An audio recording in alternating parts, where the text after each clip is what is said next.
ইসলামী bank Bangladesh.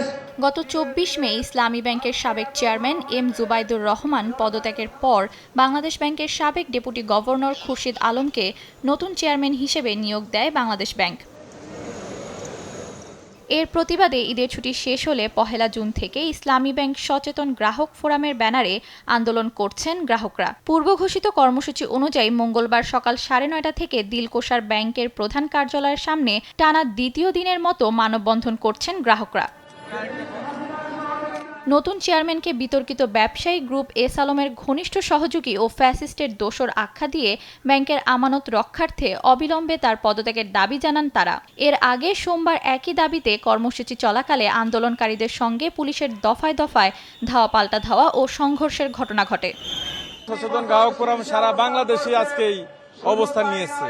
এই ব্যাংকে ধ্বংস করার জন্য নতুন করে একটি উদ্যোগ নেওয়া হয়েছে। এই ব্যাংকে এসে তাকে যোগদান করতে দেব না। আমরা আমাদের জীবন দিয়ে হলো আমরা ইসলামী ব্যাংককে রক্ষা করব। দাবি আদায় না হলে আরও কঠোর কর্মসূচি দেওয়ার হুঁশিয়ারিও দেন আন্দোলনকারীরা। সারা বাংলাদেশে ইসলামী ব্যাংকের সকল শাখাতে সচেতন গ্রাহক ফোরামের ব্যানারে মানববন্ধন হচ্ছে। আমাদের এই কর্মসূচি চলমান থাকবে। এদিকে মানববন্ধন ঘিরে যে কোনো ধরনের অপ্রীতিকর ঘটনা এড়াতে বিপুল সংখ্যক পুলিশ মোতায়েন করা হয়েছে। পুলিশের সাজোয়া যান এবং জলকামানও প্রস্তুত রাখা হয়েছে। তানিয়া আক্তার, দেশ টিভি, ঢাকা।